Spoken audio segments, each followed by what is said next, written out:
آم کے قدر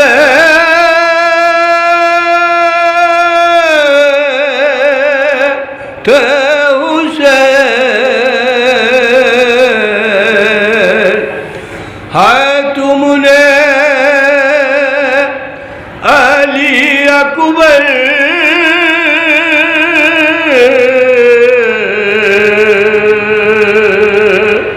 ہمیں برباد کیا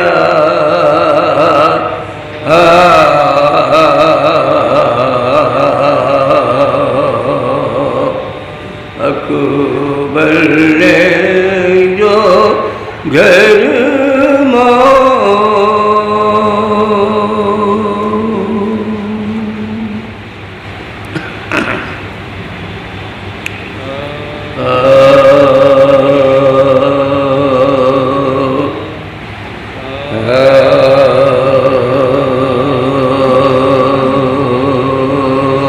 جب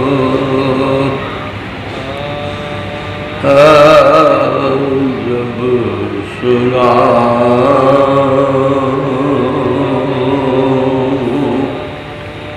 ہند کے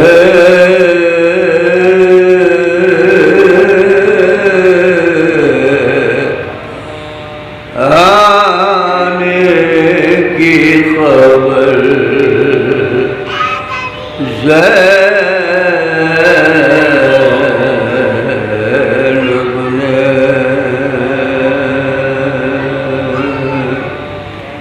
جب سنا ہند کے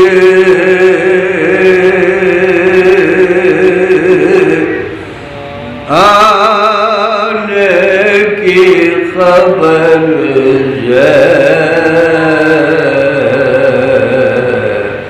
زینب نے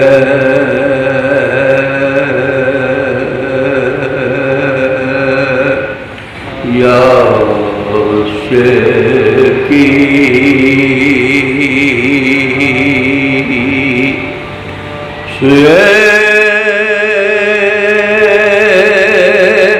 افلاک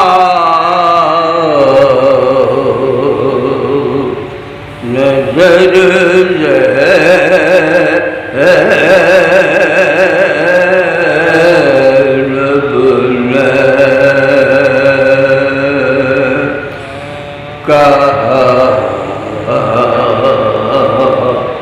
ایک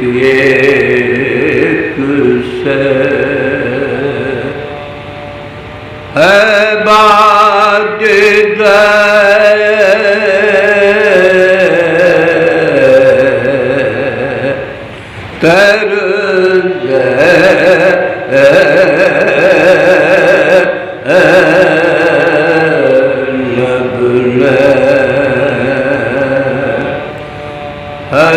شرم سے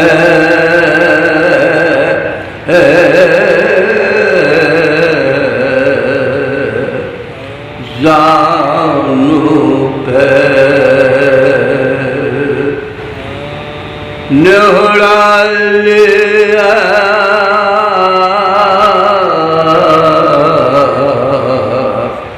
سر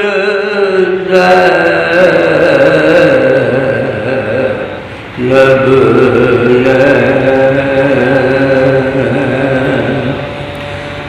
خاک لے کر میرے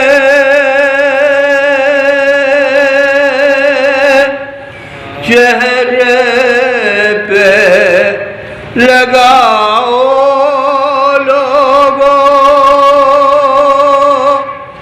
ہند آتی ہے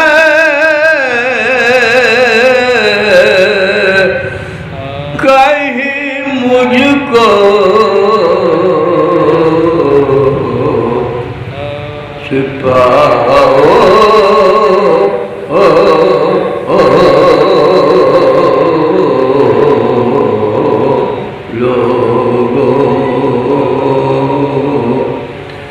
جب سنا ہند کی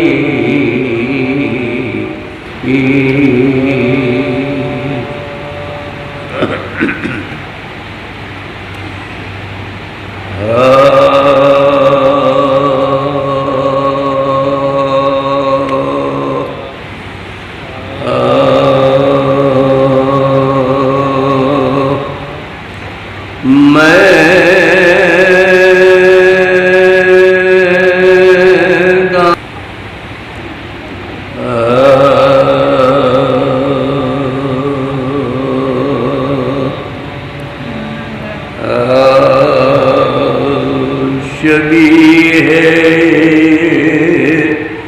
امام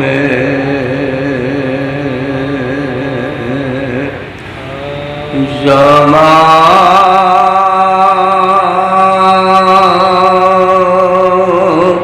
کھینچتے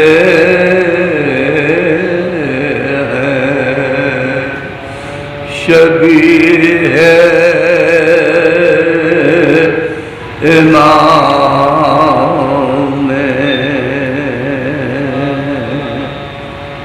زمان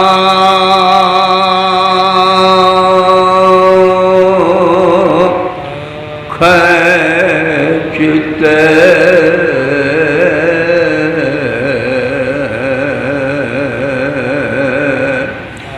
تصور میں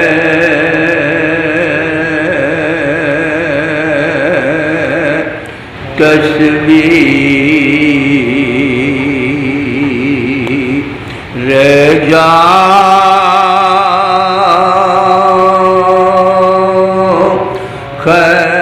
کھینچتے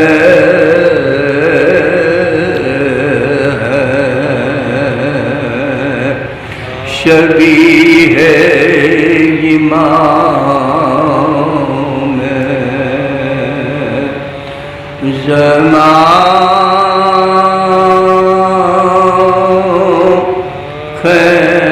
کھینچتے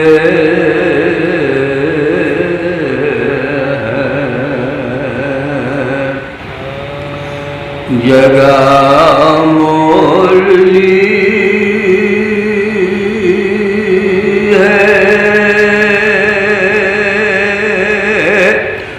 مزاروں کی خاطر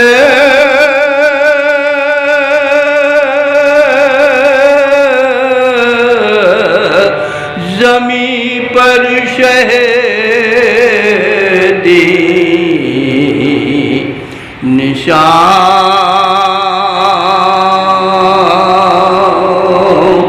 کھینچتے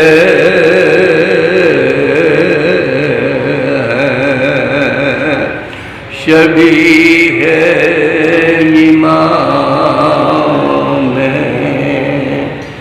زمان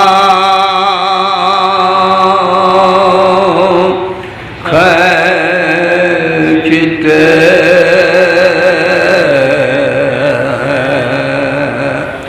کہا روکے اکبر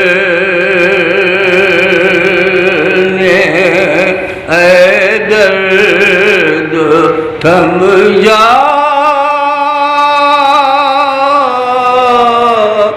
کلیجے سے بابا سنا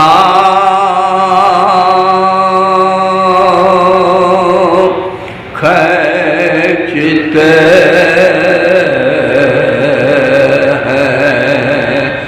شبیہ امام زمان کھینچتے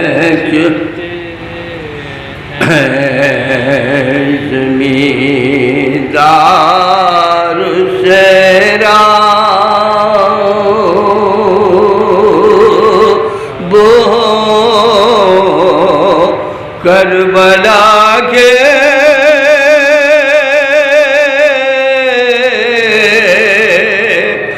تعزیت امام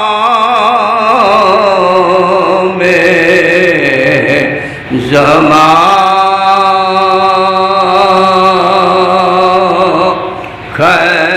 کھینچتے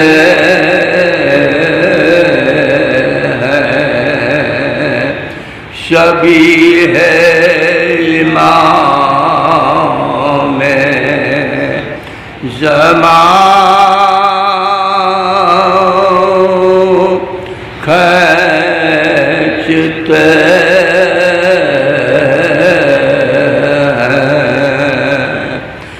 کہاں بیڑیاں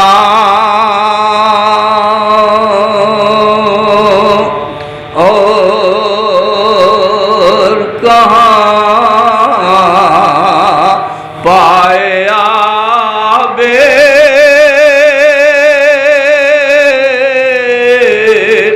یہ لنگر کہیں نہ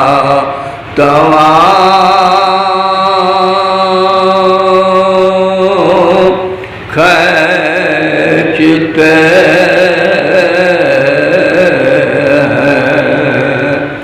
شبیہ امام زمان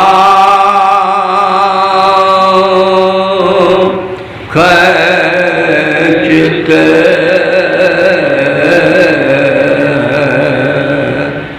شبیہ امام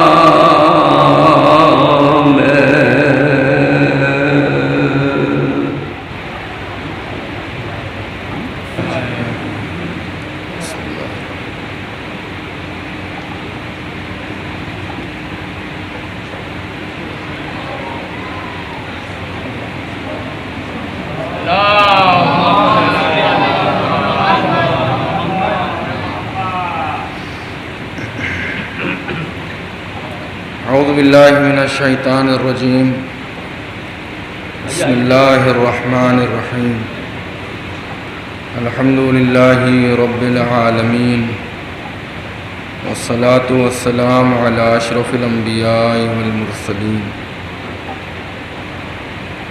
خاتم النبیین مولانا و مولا الثقلین جد الحسن والحسین ابی القاسم محمد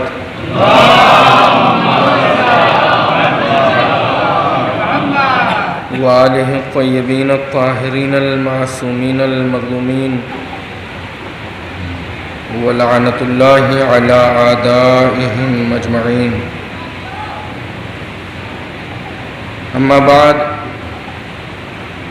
فقد قال امامنا الحسین بن علی بن ابی طالب علیہم الصلاۃ والسلام انا اہل بیت النبوہ ومعادن الرسالہ ومختلف الملائکہ ومحبت الرحمہ بنا فتح اللہ وبنا ختم ویزید رجل فاجر معلن بالفسق قاتل النفس المحترمہ ومثلی لا یبایع مثلہ.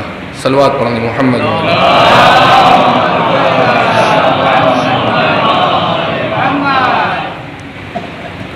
آج سے جن مجالس کا اس امام بارگاہ میں آغاز ہو رہا ہے، ان مجالس کا محور و مرکز واقعہ کربلا رہے. واقعہ کربلا جو شروع ہوتا ہے ایک مطالبے سے اور ختم ہوتا ہے ایک انکار. یہ کل واقعہ کربلا ہے، ایک مطالبہ اور اس کا انکار یہیں پہ ہے. اس واقعہ کربلا کے سلسلے میں اگر ہمیں واقعہ کربلا کو سمجھنا ہے، اسے دیکھنا ہے، اس کے بارے میں جانکاری حاصل کرنی ہے، تو بہت سے سوالات ہیں کہ جن کے جوابات ہمارے پاس ہونے چاہیے۔ میں آج آپ کی خدمت میں کچھ سوالات رکھوں گا اور انہی سوالات کے جوابات انشاءاللہ باقی مجالس میں ایک ایک کر کے، ایک ایک دو کر کے بیان کیے جائیں گے، اور کوشش یہ کی جائے گی کہ واقعہ کربلا کو سمجھا جائے، اس کے بیک گراؤنڈ کو سمجھا جائے، اس کے پیچھے کی سازشوں کو سمجھا جائے، اس کے وجود میں آنے کے جو اسباب ہیں، جو علل ہیں، ان کو سمجھا جائے۔ کیوں آیا ایسا واقعہ پیش؟ کیوں امام حسین علیہ السلام قتل ہوئے؟ کیا ہو رہا تھا سن 61 ہجری میں، سن 60 ہجری میں؟ ان سارے مسائل کو سمجھنے کے لیے پہلے آپ اس چھوٹے سے واقعے کو سمجھیے کہ سن 60 ہجری شب نیمہ رجب، 15 رجب کی رات، شام میں امیر شام کا واصل جہنم ہونا۔ غور کریے، تاریخ میں نے جو ذکر کی ہے اس کو سمجھیے، میں نے یہ تاریخ جو ذکر کی اس کے خاص میں 15 رجب، شب 15 رجب سن 60 ہجری امیر شام واصل جہنم ہوتا ہے۔ 28 رجب یعنی صرف اور صرف 13 دن کے بعد امام حسین مدینہ چھوڑ دیتے ہیں۔ ان 13 دنوں میں کیا ہوا؟ ان 13 دنوں میں ایسا کیا بدلاؤ آ گیا؟ ایسا کون سا انقلاب آ گیا؟ ایسی کیا چینجنگز آ گئی کہ جن کی بنیاد پر امام حسین کو اپنا وطن عزیز چھوڑ کے جانا پڑا؟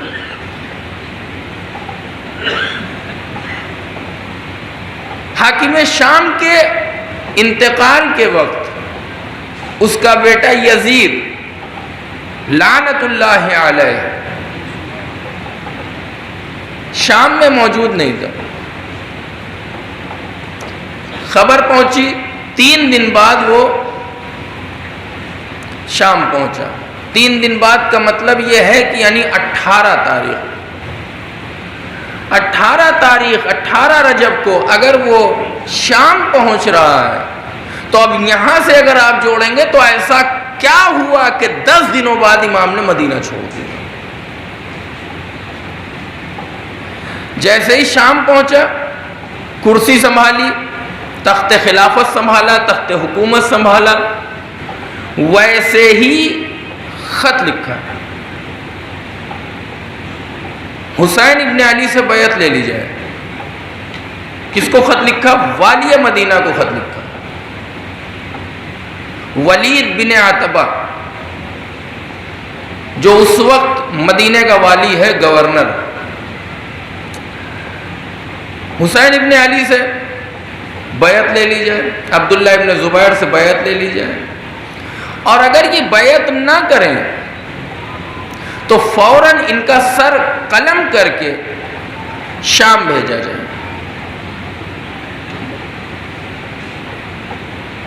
پہلا سوال جو میں آج کی مجلس میں قائم کر رہا ہوں وہ یہ ہے کہ یزید کو امام حسین علیہ السلام سے بیعت لینے کی اتنی جلدی کیا تھی؟ میں مثال دوں تاکہ بات اور واضح ہو جائے۔ ابھی گاؤں میں، شاید یہ مثال صحیح نہ ہو اس لیے کہ پردھانی کا الیکشن ایک ایسا الیکشن ہوتا ہے جہاں آپس میں ہی کافی تعلقات خراب ہو جاتے ہیں، اس لیے میں دوسری مثال دے رہا ہوں۔ ابھی پیچھے آپ جائیے تو یو پی گورنمنٹ کے اور سینٹرل گورنمنٹ کے الیکشن ہیں۔ سن 2014 سے لے کے اب تک سینٹرل میں بی جے پی کی حکومت ہے۔ سن 2014 میں جیسے ہی یہ برسر اقتدار آئے، یا کوئی بھی پارٹی جب برسر اقتدار آتی ہے تو وہ پہلے ہی فرصت میں اپنے دشمن کو نہیں چھیڑتی، پہلے ہی موقع پہ وہ اپنے دشمن کو نہیں چھیڑتی، بلکہ پہلے حالات بناتی ہے، افراد تیار کرتی ہے حکومت، ساری چیزوں کی صحیح جگہ پر سیٹنگ کرتی ہے، اس کے بعد حملہ کیا جاتا ہے اپنے مخالفوں پر۔ لیکن یہاں ماجرا کچھ الگ ہے۔ 18 تاریخ کو یزید شام میں داخل ہوتا ہے اور فوراً ہی آتے ہی پہلا خط جو لکھا جاتا ہے وہ یہ لکھا جاتا ہے کہ حسین سے بیعت لے لی جائے۔ سیاست یہ کہتی ہے کہ یہ کام نہیں ہونا چاہیے اتنی جلدی، لیکن یہاں کام ہو رہا ہے۔ ایک چیز، ایک سوال۔ دوسرا سوال یہ کہ یہ جو اقدام ہوا ہے، یہ جو امام حسین علیہ السلام سے بیعت کے مطالبے کے لیے جو خط لکھا گیا، جو نامہ لکھا گیا ہے، یہ خود یزید کا کام ہے، اس کی اپنی سوچ ہے، اس کی اپنی فکر ہے یا نہیں؟ اس کے پیچھے کوئی اور تھا جو پشت پردہ تھا، پس پردہ تھا، اور وہ یزید کو آگے بڑھا کے یہ کام انجام دلوا رہا تھا۔ آپ متوجہ ہیں، بہترین طریقے سے متوجہ ہیں۔ میں چاہتا ہوں یہ توجہ آپ کے آخر مجلس تک بنے گا۔ پہلا سوال، اور بھی سوالات آئیں گے انشاءاللہ اور اس کے جوابات دیے جائیں گے۔ پہلا سوال، یزید کو اتنی جلدی کیا ہے امام حسین سے بیعت لینے کی؟ دوسرا سوال، یہ بیعت کا مطالبہ، یہ خط، یہ نامہ جس میں یہ کہا جا رہا ہے کہ بیعت لو، بیعت نہ کرے تو ان کا سر قلم کر دو، یہ بے نفس نفیس یزید کا فیصلہ ہے یا نہیں؟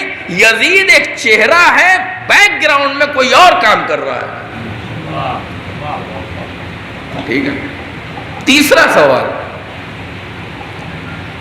سوال یہ ہے کہ کیا یہ مناسب ہے ایک نئی حکومت کے لیے، ایک ایسی حکومت کے لیے، ایک ایسے حاکم کے لیے جو ابھی برسر اقتدار آیا ہو، کہ اگر کوئی اس کی بیعت نہ کرے تو اس کا سر قلم کر دیا جائے؟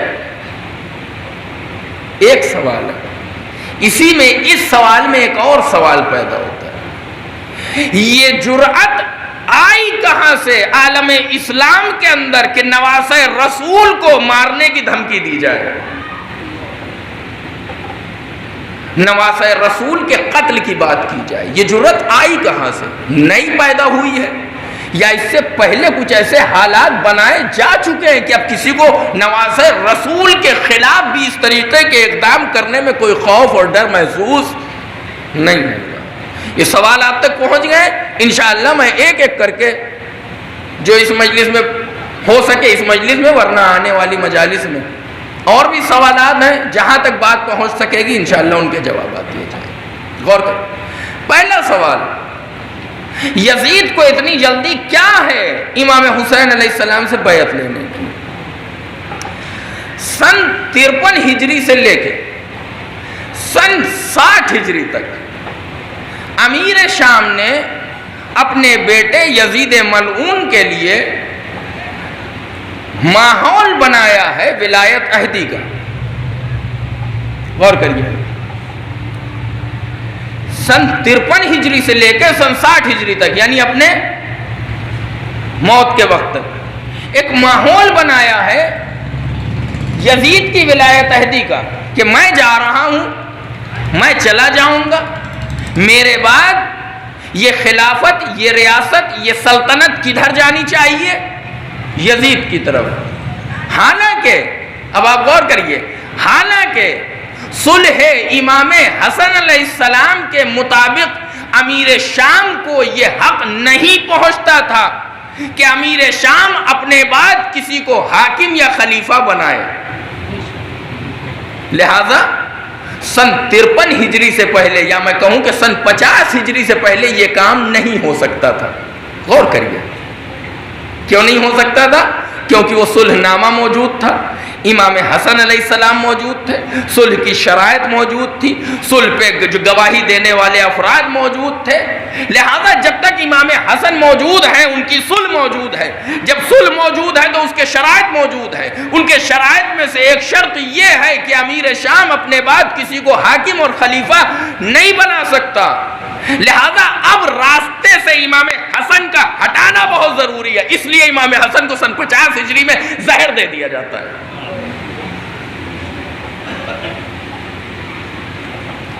اب امام حسن راستے سے ہٹ گئے. اب یزید کا خلیفہ بنانے کا راستہ صاف ہے، لیکن اتنا آسان بھی نہیں ہے. جیسے ہی یزید کی ولایت عہدی کی بات شروع ہوئی سن 53 ہجری سے لے کے، کبھی بصرے جا رہا ہے تو کبھی کوفے جا رہا ہے، کبھی مکے جا رہا ہے، کبھی مدینے جا رہا ہے، کبھی عراق جا رہا ہے. یہ سارے کام ہو رہے ہیں کس کے لیے؟ بیعت لی جا رہی ہے یزید کے لیے. تقریباً تمام عالم اسلام سے یزید کی بیعت لینے کے بعد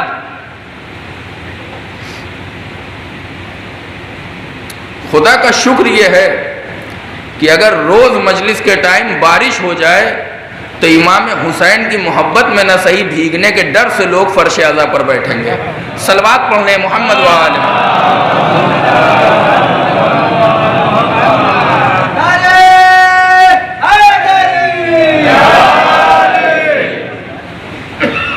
کوشش کریے. میں مسلسل جو 4-5 مجلسیں پڑھی ہیں ان میں اس فرش اعلیٰ کی اہمیت کو آپ کی خدمت میں بیان کیا ہے. مت ایسے کام کریے کہ ذاکر کو ممبر سے ٹوکنا پڑے. اچھا نہیں لگتا ہے کسی عزادار کو ٹوکنا. عزادار وہ ہوتا ہی نہیں جس کو ٹوکا جائے. ہم نے کربلا میں وہ عزادار دیکھے ہیں جو ٹوکنے سے پہلے ہی حاضر خدمت امام حسین ہوتے تھے. مولا اجازت دیجئے. ایسے بنیے. کربلائی ہو تو کربلائی بن کے دکھاؤ. غور کریے.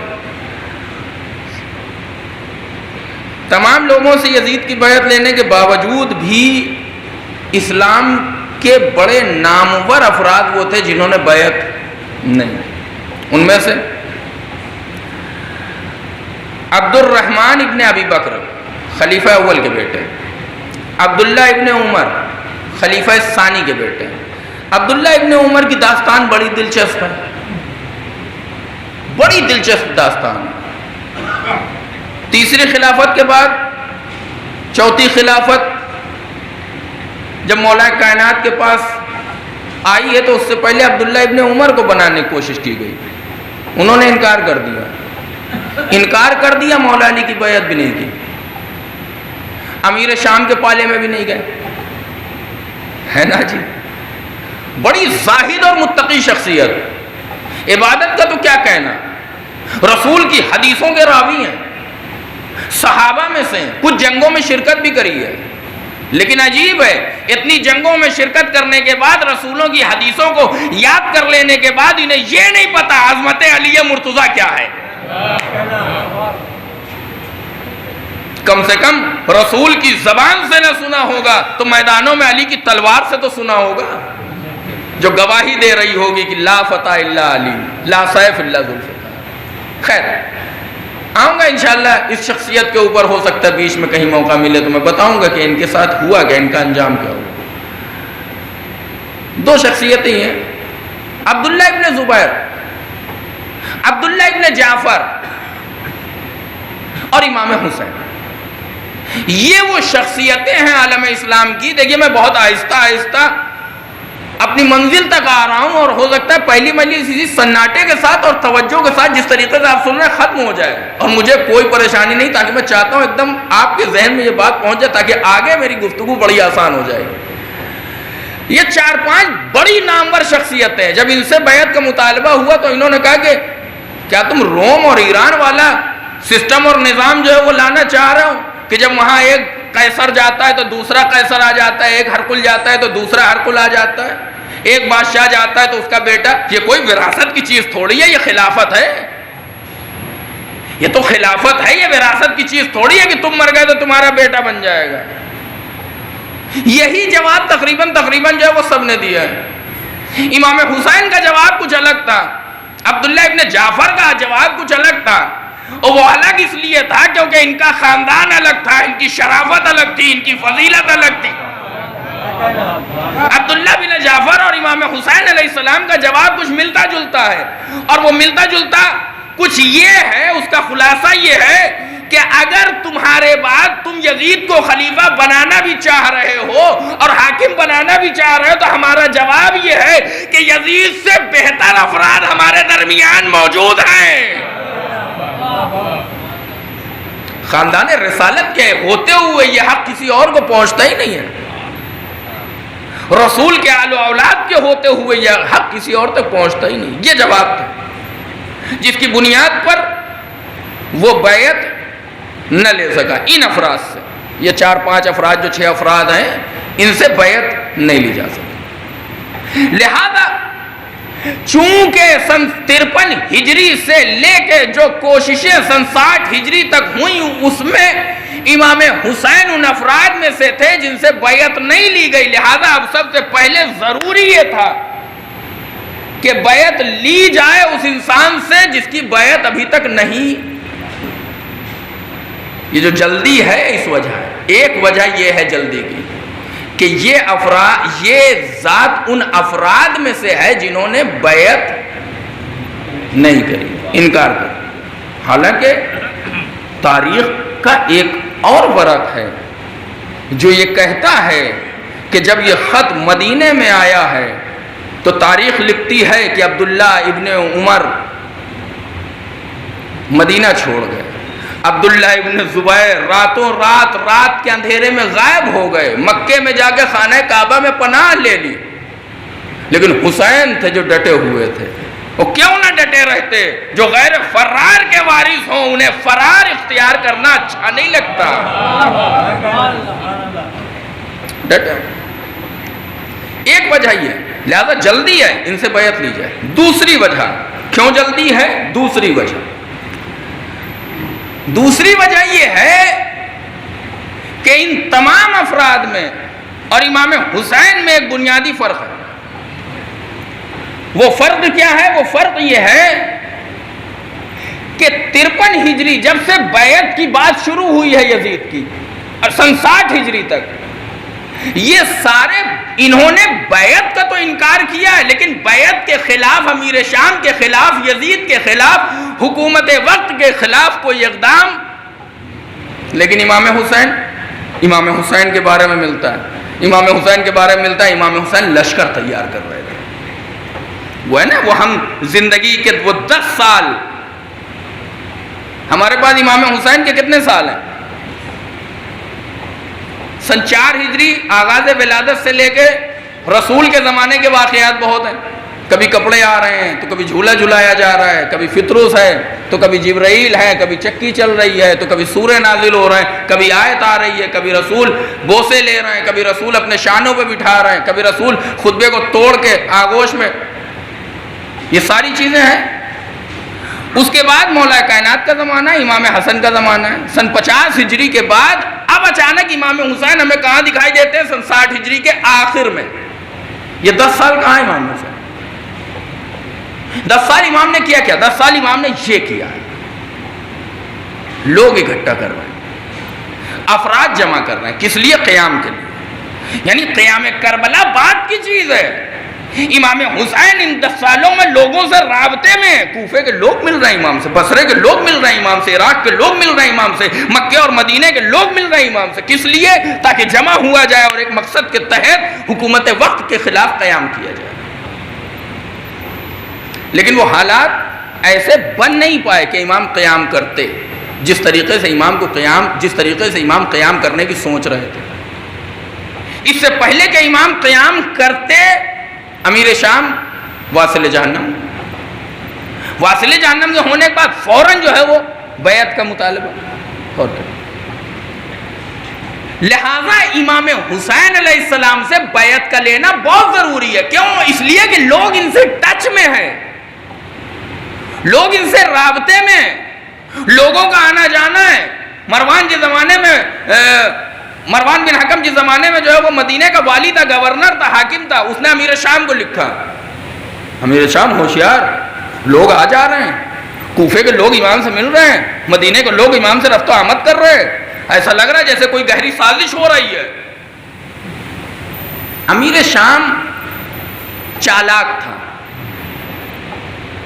امیر شام چالاک تھا. اس نے مروان سے کہا دیکھو جب تک امام حسین کچھ تم سے بولے نا تب تک انہیں چھیڑنا نہیں, اس لیے کہ یہ اس خاندان سے تعلق رکھتے ہیں کہ اگر انہیں کوئی چھیڑ دیتا ہے تو پھر یہ اسے چھوڑتے نہیں. چھیڑنے کی ضرورت نہیں ہے, بس دیکھتے رہو کون آ رہا ہے, کون جا رہا ہے, کون آ رہا ہے, کون جا رہا ہے. مروان نے بھی یہی کیا, لیکن یزید نے وہ غلطی کر دی جو امیر شام نے نہیں کرنا چاہتا تھا. امیر شام یہ چاہتا تھا کہ جو حسین کر رہے ہیں ان کو کرنے تو بس ساری خبریں ہمارے پاس رہیں. یزید نے اس کے برعکس کر دیا, بیعت کا مطالبہ بھی کر دیا, قتل کی دھمکی بھی دے دی. اور لہذا چونکہ لوگوں سے رابطے میں تھے, لہذا اب امام حسین سے بیعت کا مطالبہ بہت ضروری تھا اور بہت جلدی ضروری تھا. ایسا نہ ہو کہ یہ جو لوگوں کا رابطہ امام سے برقرار ہے یہ رابطہ ہوتے ہوتے ایک لشکر کی شکل اختیار کر لے اور لشکر امیر شام یعنی اس وقت کے امیر شام یزید کے اوپر چڑھائی کرو. اس سے پہلے کہ ہمارے اوپر چڑھائی ہو ان کو راستے سے ہٹا دو. یہ دو سبب جو جلدی ہو رہی ہے, جو فوراً بیعت کا مطالبہ کیا جا رہا ہے, اس وجہ سے دو چیز.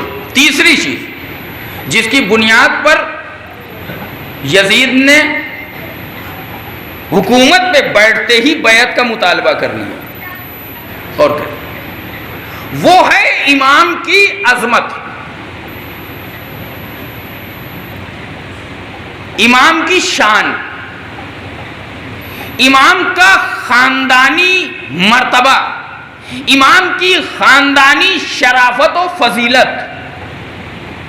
یزید جانتا ہے حسین کا باپ, حسین کے بابا کہاں اور میرا باپ کہاں, حسین کی ماں کہاں, میری ماں کہاں, حسین کا نانا کہاں, میرا دادا کہاں, حسین کہاں اور میں کہاں. ایسا نہ ہو کہ حسین لوگوں کے درمیان میں آ جائیں, میرے مقابلے میں تو ظاہر سی بات ہے ایک طرف شبابی, ایک طرف شرابی ہے تو دوسری طرف شراب کو حرام کرنے والا ہے, ایک طرف قاتل ہے تو دوسری طرف قتل کو حرام جاننے والا ہے, ایک طرف قرآن کا مذاق اڑانے والا ہے تو ایک طرف حافظہ قرآن ہے اور محافظہ قرآن ہے. اب ظاہر سی بات ہے جب ایسی شخصیت کا حامل میدان میں آئے گا تو لوگ کس طرح متوجہ ہوں گے. اس سے پہلے کہ لوگ امام ہوا بھی یہی ہے. واقعہ کربلا کے بعد جب یہ لٹا ہوا قافلہ جو ہے وہ شام کے دربار میں پہنچا ہے اور امام کے سر اقدس سے یزید نے گستاخی کی ہے اور بے حرمتی کی ہے, تو وہاں پہ اس نے اپنے انداز سے اس چیز کو بیان کیا ہے. تمہیں پتہ ہے حسین کیوں قتل کر دیے گئے؟ اس لیے کہ حسین کہتے تھے کہ میرا بابا یزید کے بابا سے بہتر ہے, باپ سے بہتر ہے, میری ماں یزید کی ماں سے بہتر ہے, میرا نانا یزید کے نانا سے بہتر ہے. صرف یہ نہیں کہا بلکہ اس کے بعد اعلان کیا اسی مجمع کے سامنے, اور حسین جو کہتے تھے سچ کہتے تھے. یقیناً حسین کے بابا کے برابر کسی کا باپ نہیں ہے, حسین کی ماں کے برابر کسی کی ماں نہیں. صلوات پڑھ لیں محمد وآل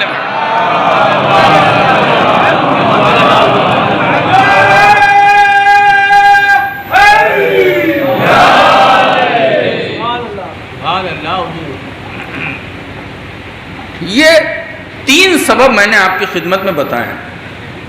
کس سوال کے جواب میں؟ وہ پہلا سوال, یزید کو اتنی جلدی کیا تھی کہ بیعت حسین سے لی جائے؟ انتظار کر لیتا, صبر کر لیتا, کچھ دن جب حکومت مستحکم ہو جاتی, مضبوط ہو جاتی, تب بیعت کا مطالبہ کیا جاتا. یہ اتنی جلدی کیا ہے؟ میں نے جواب دے دیے. اب ایک سوال اور یہاں پہ کہ ایسا کیا ہے, اب غور کریے گا, میں پورے مجمع کی توجہ چاہ رہا ہوں. ایسا کیا ہے کہ حسین کی بیعت لینا ضروری ہی ہے؟ کاش میری بات آپ تک پہنچ جائے. ایسا کیا ہے کہ حسین کی بیعت لینا ضروری ہی ہے؟ بھئی اتنا بڑا مجمع ہے اور میری خطابت ایسی تو نہیں ہے لیکن مجمع کو پسند آ جائے اور سب کے ہاتھ اٹھے ہوں اور کوئی ایک داد و تحسین نہ دے رہا ہو تو میں پریشان ہوں گا؟ نہیں، اس لیے کہ یہ سارا مجمع میری کامیابی کی گواہی دے رہا ہے. اب ایک دے نہ دے کوئی فرق پڑنے والا نہیں ہے. تو یزید کے لیے بھی یہی ہونا چاہیے. سارا عالم اسلام یزید کی بیعت کر چکا ہے. جو کچھ بچے کچے تھے وہ شہر چھوڑ کے بھاگ گئے، غائب ہو گئے، روپوش ہو گئے، گھروں میں چھپ گئے. ایک اکیلے امام حسین اگر بیعت نہیں کر رہے ہیں تو نہ کریں، کیا فرق پڑتا ہے؟ عجب نہیں یزید کے دربار سے آواز آئے، تم سمجھے نہیں، ساری دنیا کی بیعت ایک طرف، حسین کی بیعت.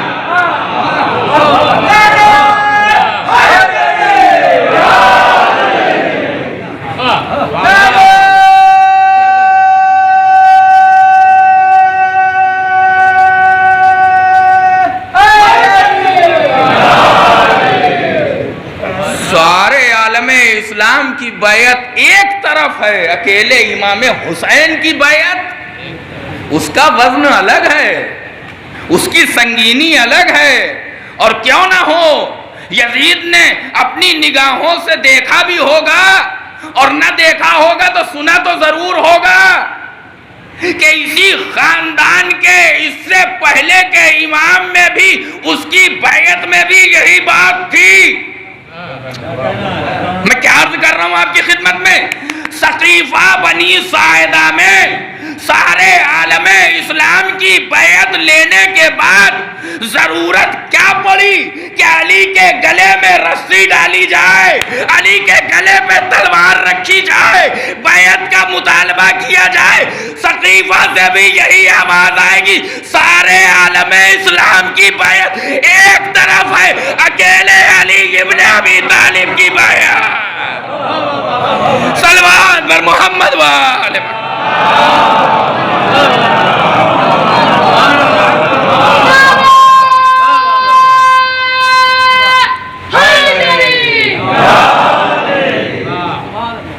حق کے پرستاروں کی بیعت کی بات ہی کچھ اور ہوتی ہے. وہاں بھی مطالبہ بیعت ہے، یہاں بھی مطالبہ بیعت ہے، انکار وہاں بھی ہے. کاش آپ تھوڑا سا بیدار ہو جائے. انکار وہاں بھی ہے، انکار یہاں بھی ہے. یہ انکار کیوں ہے؟ سارے عالم اسلام نے بیعت کر لی، مولا آپ بھی کر لیجئے، مولا آپ بھی کر لیجئے. غلط ہوتے تو یہ سارا عالم اسلام دیوانہ تھوڑی ہے کہ یہ غلط کی بیعت کر لے گا. عجب نہیں کربلا سے آواز آئے، ہمیں پہچانو، ہم اہل بیت النبوہ ہیں، ہم بیعت کرنے کے لیے نہیں، بیعت لینے کے لیے ہیں. ہم بیعت کرنے کے لیے نہیں، ہم بیعت لینے کے لیے آئے ہیں. دنیا ہماری بیعت کرے، ہم بیعت تھوڑی کریں گے کسی کی. یہ تاریخ جو سنہرے الفاظ سے لکھی گئی کہ جو حق کے پرستار ہوتے ہیں وہ کبھی ظلم کے ہاتھ پہ بیعت، تو اس کے اگینسٹ میں، اس کے مقابلے میں ظلم کیا کرتا ہے؟ بیعت نہ کرنے کے نتیجے میں ظلم کرتا کیا ہے؟ دو چیزیں ہیں، دونوں آپ دیکھ لیجئے، دونوں جگہ ملیں گی جہاں جہاں بیعت کا انکار ہے. غور کریے گا. دو چیزیں دونوں جگہ آپ کو ملیں گی اور دونوں واقعے میں ملیں گی. وہ دو چیزیں یہ ہیں کہ یا تو بیعت نہ کرنے کے مقابلے میں اور نتیجے میں، غور کریے گا، ان کو راستے سے ہٹا دیا جائے، ایک چیز، اور یا تو ان کو اتنا محدود کر دیا جائے، اتنی پابندیاں لگا دی جائیں، ان کو اتنا گرفتار کر لیا جائے اور جھکڑ لیا جائے کہ یہ اسی میں پریشان ہو جائے اور کوئی اقدام نہ کر سکے۔ اگر میری بات آپ تک پہنچ رہی ہے تو دعاؤں سے نوازیے گا۔ غور کریے، میں اپنی گفتگو کے پیٹرن کو بالکل چینج کر رہا ہوں، بالکل الگ کر رہا ہوں۔ یا تو راستے سے ہٹا دیا جائے، غور کریے گا، پوری توجہ چاہ رہا ہوں۔ ظلم کے مقابلے میں جو حق پرست ہوتے ہیں، جب وہ بیعت نہیں کرتے ہیں ظلم کی، تو ظلم کا کام یہ ہوتا ہے کہ یا تو راستے سے ہٹا دیا جائے،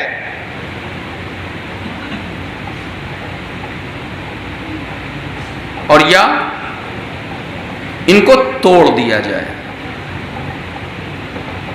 ان کے اوپر پابندی لگا دی جائے۔ یہ چیز پہلے مرحلے میں بھی دیکھنے کو ملی، یہ چیز کربلا میں بھی دیکھنے کو ملی۔ پہلے مرحلے میں رسی کا پھندا ہے، آگ ہے، جلتا ہوا دروازہ ہے، گلے پہ تلوار ہے، لیکن ہمت نہیں ہوئی، ظالم کے ہاتھوں میں اتنی طاقت نہیں دی کہ وہ علی کے سر کو تن سے جدا کر سکتے۔ لہذا پہلا آپشن ہٹا کے دوسرا چنا گیا، وہ کیا ہے؟ غصب باغ فدق۔ میرے جوان، اکنامکس پڑھنے والے افراد، اقتصاد میں انٹرسٹ رکھنے والے افراد، انٹرنیشنل پالیٹکس پہ نظر رکھنے والے افراد میری بات پر توجہ دیں گے۔ پہلا آپشن ہوا نہیں، دوسرا آپشن یہ ہے کہ مالی پابندیاں لگا دی جائیں۔ فدق کو صرف فدق کے غصب ہونے کی حیثیت سے مت دیکھیے، فدق کو ایک اکنامک سینکشنز کے حوالے سے دیکھیے۔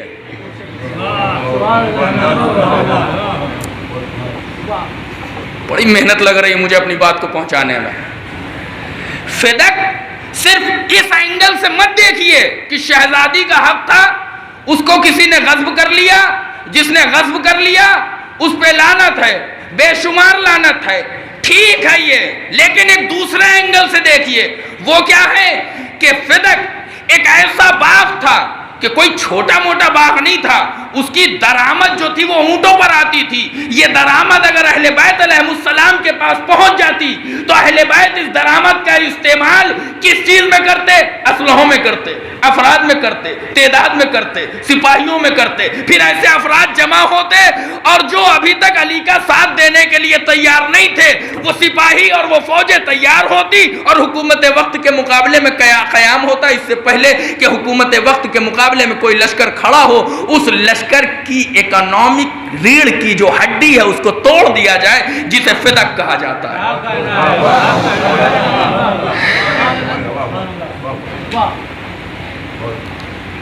کسی انسان کو ختم کرنے کا بہترین طریقہ یہ ہے کہ اس کی فائنینشیل پاور کو ختم کر دیا جائے۔ میرے جوان میرا ساتھ دیں، میں بہت محنت کر رہا ہوں آپ کو وہاں تک لے جانے کی جہاں مجھے آپ کو پہنچانا ہے۔ کسی بھی مشن کے لیے افراد کے ساتھ ساتھ فنڈنگ کا ہونا بہت ضروری ہے۔ کسی بھی مشن کے لیے، یہ جو ہندوستان میں اتنا بڑا مشن چل رہا ہے، لائف چلانے کی ایک پرابلم یہ ہوتی ہے کہ ساری باتیں کھل کے نہیں پڑھی جا سکتی، ٹھیک ہے؟ یہ جو اتنا بڑا مشن ہندوستان میں چل رہا ہے، حکومت کسی اور کی ہے، سپورٹ کسی ہے یا نہیں؟ ایسا ہے نا؟ اب آپ جائیے اور اس کے بارے میں جانچ پڑتال کریے، ریسرچ کریے کہ وہ جن کا سپورٹ ہے، بیک سپورٹ، ان کی فنڈنگ کہاں سے ہو رہی ہے۔ Without funding, if this possible, کیا یہ پاسبل ہے کہ بغیر فنڈنگ کے اتنا بڑا مشن ایک حکومت میں آ جائے اور نام بھی نہ آئے؟ ایک اتنی بڑی فکر، اتنی بڑی سوچ حکومت وقت نے اس وقت اپنے مقابلے میں جو افراد تھے ان کو، اس سے پہلے کہ وہ مقابلے میں کھڑے ہوتے، ان کی کمر کو توڑنے کے لیے وہ فنڈنگ جس کا انتظام رسول کر کے گئے تھے وہ چھین لیا۔ یعنی یہ ہے فائنینشیل سینکشنز۔ اکنامیکل سینکشنز، پابندیاں ہے تمہارا، رہے گا ہمارے پاس، ہم نہیں دیں گے. کیوں؟ اس لیے کہ ہمیں خطرہ ہے. تم ان پیسوں سے اسلحے خریدو گے، افراد خریدو گے، لوگ اکٹھا کرو گے، گھوڑے خریدو گے، جنگ کے لیے ماحول تیار کرو گے، ہماری حکومت چلیے. غور کریے گا، یہ پہلی امامت میں. تیسری امامت میں کربلا میں جیسے ہی انکار ہوا، امام کو گھیرنے کی کوشش کی گئی. گھیرتے گھیرتے گھیرتے کہاں پہنچے؟ کربلا. کربلا میں پانی کے اوپر سینکشن، یہاں فدق کے اوپر سینکشن، فائنینشیل، اکنامیکل، وہاں پانی کے اوپر سینکشن. پانی اس وقت حیات ہے، پانی اس وقت زندگی ہے، پانی اس وقت سرمایہ حیات ہے. پانی نہیں ہے تو کچھ نہیں ہے. لیکن ان فائنینشیل اکنامیکل سینکشنز کے باوجود، ان پابندیوں کے باوجود، جو انکار پہلے میں تھا وہی انکار تیسرے میں ہے.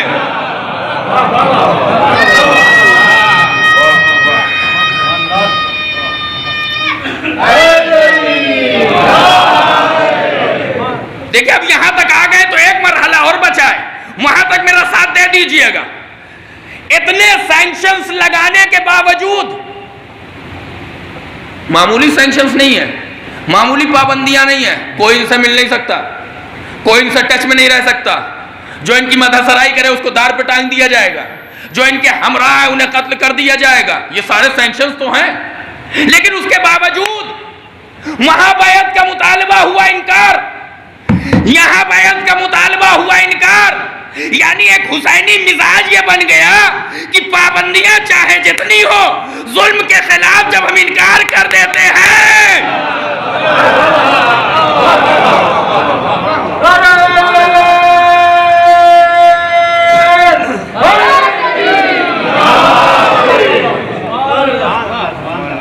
میرا جملہ رائے گا نہ جانے دیجئے گا. ظلم کے خلاف جب ہم انکار کر دیتے ہیں تو اصل میں ہم حسینی مزاج کے ماننے والے لوگ ہیں. پہنچے یا نہیں پہنچے، میں بات کر رہا ہوں ایران کے اسلامی انقلاب کی. امریکہ چاہے جتنے سینکشن لگا لے، انکار ہے تو ہے.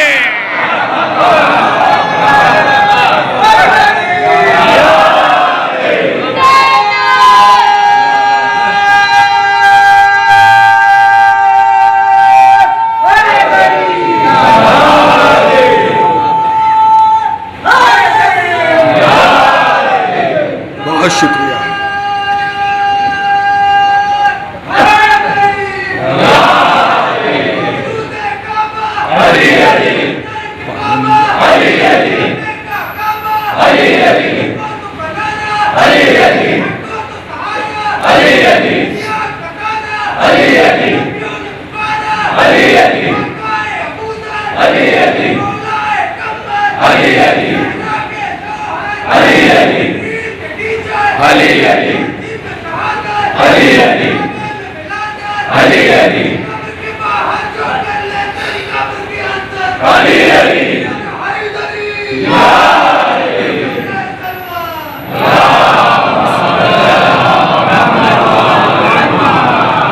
اگر آپ کرنٹ افیئرس پہ اتنا اچھا سنیں گے تو یاد رکھیے روز یہ مجلس 1.5 گھنٹے کی ہوگی.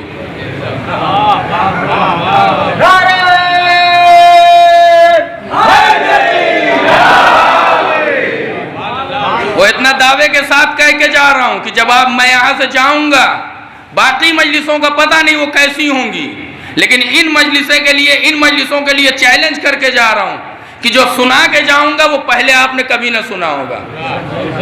وہ کل سے میں سناؤں گا. مجھے نہیں پتا تھا آپ کرنٹ افیئرز پہ اتنا اچھا سنتے ہیں. آگے سنیے. انکار تھا، سینکشنز، ڈونلڈ ٹرمپ آئے، چلے گئے. بش آئے، چلے گئے. بل کلنٹن آئے، چلے گئے. جا کے اٹھا کے دیکھیے پچھلے 30 سال کی ہسٹری میں کتنے آئے اور کتنے چلے گئے. لیکن ایک حسینی مزاج سید علی خامنہئی 30 سال پہلے بھی تھا.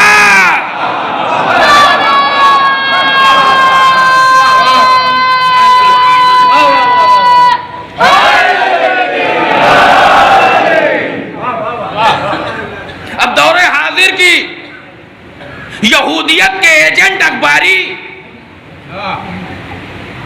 یہودیت کے ایجنٹ اخباری، اور میں نے اخباری کم ویپاری زیادہ کہتا ہوں۔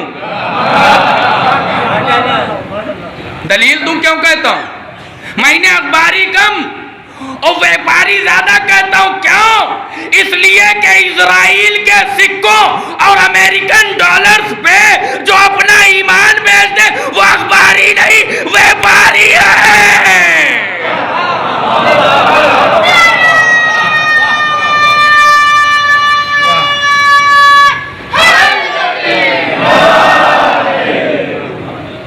ایک اکیلا ہے، سب کو ہلائے ہوئے، ایک اکیلا ملک، چھوٹا سا ملک، سب تو تمہارے ساتھ ہیں، رہنے دو اپنا جو کر رہا ہے کرنے تو چپ چاپ اسے۔ لیکن نہیں، تاریخ کربلا دیکھی ہوئی ہے کہ ہم نے قربانی امام حسین کے بعد یہی کام کیا تھا کہ خاموشی سے بیٹھ گئے تھے۔ ہم یہ سمجھ رہے تھے یہ اسیر ہیں، یہ غریب ہیں، ان کا کوئی والی و وارث نہیں، یہ بےکس ہیں، یہ مظلوم ہیں، یہ لاچار ہیں۔ جن کو ہم لاچار سمجھ رہے تھے وہی کوفے میں پہنچے تو مختار ہو گئے۔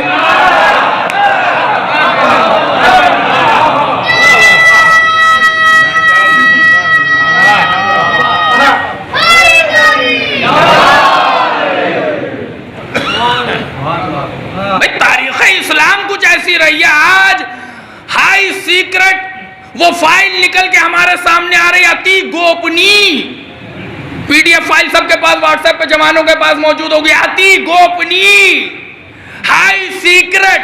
سوال یہ باہر کیسے آئی؟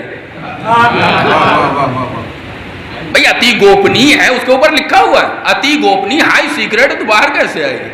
اس کا مطلب یہ ہے کہ کوئی چال چلی جا رہی تھی، اتی گوپنی ہے لیکن باہر نکالا جائے تاکہ شیعہ سنی میں اختلاف ہو جائے۔ انہیں یہ پتہ ہی نہیں، جو سنی ہے جو شیعہ ہے وہ تو حسین کو مانتا ہی ہے، جو سنی ہے وہ بھی۔ حسین میں تو کوئی اختلاف نہیں ہے نا، حسین میں تو کوئی اختلاف نہیں ہے، حسین کو تو سب مانتے ہیں۔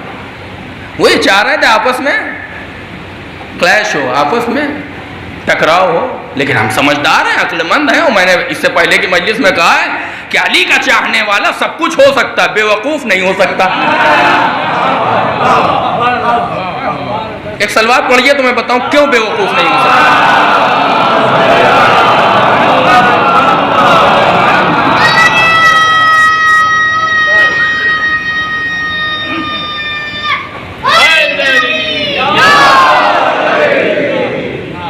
ماسٹر صاحب علی کا چاہنے والا سب کچھ ہو سکتا ہے، بے وقوف نہیں ہو سکتا۔ کیوں بے وقوف نہیں ہو سکتا؟ کیونکہ بے وقوف اشارے نہیں سمجھتا، اور عقل مند کو بھائی کہاوت مشہور ہے نا، عقل مند کو اشارہ کافی، علی کا چاہنے والا کوئی بے وقوف نہیں ہو سکتا۔ کیوں؟ اس لیے کہ بے وقوف اشارہ نہیں سمجھتا، اور عقل مند کو اشارہ کافی، اس لیے علی کا چاہنے والا ہوتا ہے عقل مند، وہ اشاروں سے سمجھتا ہے۔ دنیا اپنا نام قرآن میں ڈھونڈ رہی ہے، علی کے چاہنے والے کہہ رہے ہیں ہر آیت یا علی کے لیے ہے یا اولاد علی کے لیے ہے۔ بھائی وہ بے وقوف نہیں ہو سکتا، عقل مند ہے، تبھی تو کہہ رہا ہے بسم اللہ کے پے کے نیچے کا نقطہ نہیں علی ہے۔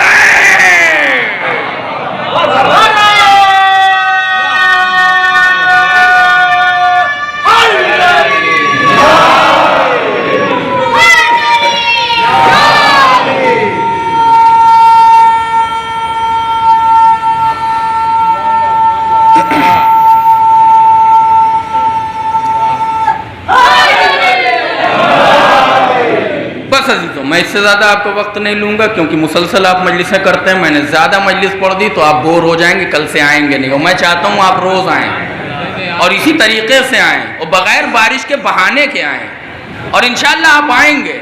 اس لیے کہ میرا خطاب بزرگان تو اتنی مجلسیں سن چکے ہیں جتنی ہم نے پڑھی بھی نہیں ہے، میں ان کو سنا کے کیا کروں گا؟ میں ان کی خدمت میں کیا سناؤں گا جو انہوں نے نہیں سنا؟ سب کچھ تو ان کا سنا ہوا ہے۔ میں چاہتا ہوں جوان سنیں، میری دلی تمنا ہے جوان سنیں، اور میری باتیں آپ کے لیے ہیں، میں 100% شیور ہو کے کہہ رہا ہوں، 101% میری باتیں آپ کے لیے ہیں۔ چلیے میں کچھ کی ورڈ دیتا ہوں آپ کو۔ میں آنے والی مجلسوں میں پرزم پروگرام کے بارے میں پڑھوں گا، یہ کی ورڈ ہے، سرچ کریے۔ میں آنے والے دنوں میں کووڈ-19 اور اس کی ویکسین کے بارے میں پڑھوں گا۔ میں آنے والے دنوں میں بل گیٹس کے $7 بلین انویسٹمنٹ ان ویکسینیشن پہ پڑھوں گا۔ میں گوگل پہ پڑھوں گا، میں یاہو پہ پڑھوں گا، میں فیس بک پہ پڑھوں گا، میں واٹس ایپ پہ پڑھوں گا، میں انسٹاگرام پہ پڑھوں گا، میں ٹیلی گرام پہ پڑھوں گا، میں آئی فون اور ایپل پہ پڑھوں گا۔ اور کچھ چاہیے آپ کو؟ میں نیو ورلڈ آرڈر پہ پڑھوں گا، میں ہینری کیسنجر پہ پڑھوں گا۔ اور کچھ چاہیے؟ میں روتشیلڈ برادرز کے بارے میں پڑھوں گا، میں میڈیچی کے بارے میں پڑھوں گا، میں بینکنگ کے بارے میں پڑھوں گا، میں اکنامک پڑھوں گا، میں فائنینشلی پڑھوں گا، میں اسٹاک مارکیٹ کے بارے میں پڑھوں گا، میں میڈیا کے بارے میں پڑھوں گا۔ میں پڑھوں گا کہ ریلائنس نے ہندوستان کے سارے میڈیا کو کیوں خرید رکھا ہے، network 18 T V 18 T V today, dish T V Hathway cable. میں پڑھوں گا، آپ آئیے، پلیز آئیے، میری دلی خواہش ہے کہ میرے جوان ان مجلسوں میں آئیں، میں کچھ دے کے جانا چاہتا ہوں، میں کچھ کی ورڈ، میں کچھ اشارے دے کے جانا چاہتا ہوں۔ اس کو لے کے آگے بڑھیے، قوم کو آپ کی ضرورت ہے۔ یاد رکھیے گا، ہر علم دین کے لیے ہو تبھی وہ فائدہ مند ہے۔ کچھ بھی پڑھو، ضروری نہیں میری طرح عالم بنو، میں بڑا جاہل آدمی ہوں، 7.5 میں نے پڑھا ہے، 7.5، صرف 7.5 بس، اس کے علاوہ مجھے کچھ نہیں آتا۔ لیکن میں چاہتا ہوں، میرا خواب یہ کہ آپ پڑھیے، آپ آگے بڑھیے، ڈاکٹر بنیے، وکیل بنیے، ٹیچر بنیے، IPS PCS جو بھی ہے، IAS بنیے۔ باپ ٹیچر تھے تو آپ پرنسپل بنیے، باپ سپاہی تھے تو آپ دروگا بنیے، باپ دروگا تھے تو آپ DGP بنیے۔ آگے بڑھیے، میں چاہتا ہوں آپ پڑھیے۔ کیوں پڑھیے؟ دین کے لیے، اپنے لیے نہیں۔ اپنے لیے جو بڑھ رہا ہے، جو آگے آ رہا ہے، وہ میرے مشن سے خارج ہے، وہ یہ میرا مشن نہیں ہے، یہ حسین کا مشن ہے۔ دین کے لیے پیاس، دین کے لیے موت، دین کے لیے اصغر کی قربانی، دین کے لیے علی اکبر کی شہادت، دین کے لیے عباس کے بازو، دین کے لیے زینب کی چادر۔ میں چاہتا ہوں آپ پڑھیے دین کے لیے۔ آپ کیا کر سکتے ہیں؟ کیا دے سکتے ہو دین کے لیے؟ حسین نے تو اپنا سب کچھ دے دیا، تم کیا دے سکتے ہو؟ میں کیا دے سکتا ہوں؟ آپ کیا دے سکتے ہیں؟ ہے ہم میں سے کوئی ایسا جوان جو اپنا کلیجہ دین کے لیے نکال دے؟ ہے کوئی ایسی فیملی جو اپنے 6 مہینے کے بچے کو دین کے لیے قربان کر دے؟ ہے کوئی ایسی ماں جو اپنے آنکھوں کے سامنے اپنی 4 سال کی بچی کو تماچا کھاتے ہوئے دیکھے اور برداشت کرے صرف دین کے لیے؟ ہے کوئی باپ جو اپنی آنکھوں کے سامنے ایک 6 مہینے کے بچے کے گلے میں تیر پیوست ہوتے ہوئے دیکھے اور صبر کرے دین کے لیے؟ ہے کوئی بھائی جو اپنی آنکھوں، اپنے ہاتھوں سے اپنے جوان بھائی کے کٹے ہوئے بازوؤں کو اٹھائے اور صبر کرے دین کے لیے؟ ہے کوئی؟ اگر نہیں ہے تو ہم نے کربلا سے کیا لیا؟ اور اگر ہے تو اس جذبے کو بیدار کریں۔ پہلی محرم ہے، وطن بہت سے لوگوں نے چھوڑا ہے، ایک کثیر تعداد بیٹھی ہوئی ہے فورن کنٹریز میں رہنے والوں کی، چھوڑا ہے وطن۔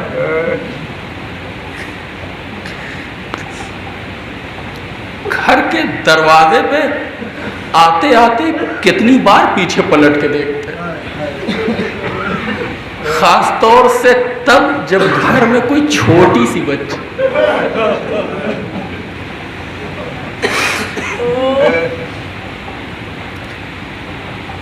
اتنی بار دیکھا، بار بار دیکھا، جاتے وقت اس کو زیادہ پیار کرتے ہیں، کرتے ہیں یا نہیں؟ گھر میں جو چھوٹے بچے ہیں ان کو زیادہ پیار کرتے ہیں جاتے وقت، جب باہر جانا ہے، فورن کنٹریز میں جانا ہے، سعودی جانا ہے، دبئی جانا ہے، تو جو چھوٹے بچے ان کو زیادہ پیار کرتے ہیں۔ بڑے بچوں کو اتنا پیار نہیں کرتے ہیں، چھوٹے بچوں کو زیادہ پیار کرتے ہیں۔ کیوں کرتے ہیں؟ کیونکہ یہ چھوٹا ہے، اس کو باپ سے انسیت زیادہ ہے، باپ اس کی نگاہوں کے سامنے سے چلا جائے گا، اس کا دل تڑپے گا، مچلے گا۔ لیکن میں ہاتھ جوڑ کے آپ سے ایک سوال کر رہا ہوں، مجھے یہ بتائیے اتنا پیار آپ کر رہے ہیں کہ آپ کو واپس نہیں آنا؟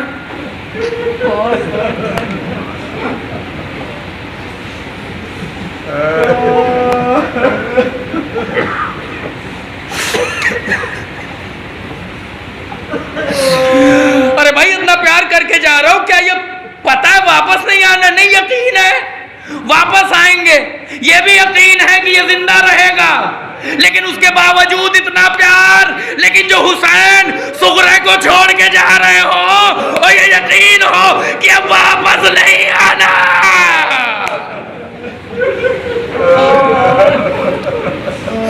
کیا گزر گئی ہوگی صغرا کے دل، کیا قیامت ٹوٹ گئی ہوگی جناب صغرا کے دل پہ۔ امام حسین نے کس طریقے سے جناب صغرا کو چھوڑا ہوگا گھر میں، کس طریقے سے جدا ہوئے ہوں گے، مجھے نہیں پتا، میں اس چیز کا اندازہ نہیں کر سکتا، میں اس کیفیت کو بیان نہیں کر سکتا۔ ہاں بس اتنا پتا ہے کہ صغرا جب تک کربلا سے خیریت نہ مل گئی مسلسل پریشان رہی، اور خیریت ملی تو کیسی ملی؟ خیریت ملی تو ایسی ملی کہ حسین شہید ہو گئے، علی اصغر شہید ہو گئے، علی اکبر شہید ہو گئے، بیویوں کی چادریں چھین لی گئی، خیمے اجاڑ دیے گئے، سکینہ کے رخسار پہ تماچے لگے۔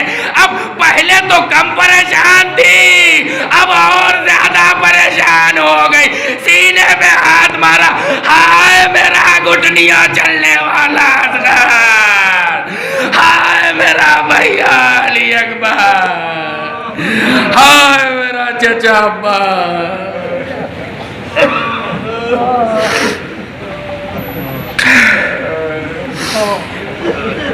وَسَيَعْلَمُ الَّذِينَ ظَلَمُوا أَيَّ مُنقَلَبٍ يَنقَلِبُونَ إِنَّا لِلَّهِ وَإِنَّا إِلَيْهِ رَاجِعُونَ رضا بقضائه وتسلیما لامرہ۔ پروردگار ہماری اس مختصر سی عزا کو قبول فرما، ہمیں سچا عاشق حسین بننے کی توفیق عنایت فرما۔ پروردگارہ ہم جتنے بھی اپنی زندگی میں امور کو انجام دیں، ہمیں ایسی توفیق دے کہ یہ سارے امور دین کے لیے انجام دیں۔ پروردگارہ اگر ہم دیندار نہیں ہیں تو ہمیں دیندار بنا دے۔ پروردگارہ ہمارے درمیان میں جو بے روزگار ہیں ان کو روزگار عنایت فرما، اور جو روزگار سے ہیں ان کے رزق میں کثرت عنایت فرما، برکت عنایت۔ پروردگار اہل بیت علیہ السلام کے چاہنے والے جہاں کہیں بھی ان کی جان مال عزت و آبرو کی حفاظت فرما۔ پروردگار ہمارے مراجع کرام اور علماء کرام کا سایہ ہمارے سروں پر باقی رکھ۔ پروردگار ہمارے آخری امام کے ظہور میں تعجیل فرما، ہم سب کو ایسا بنا دے کہ ہم ان کے اعوان و انصار میں شامل ہو سکیں۔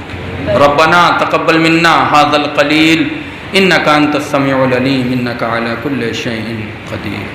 ماتم حسین۔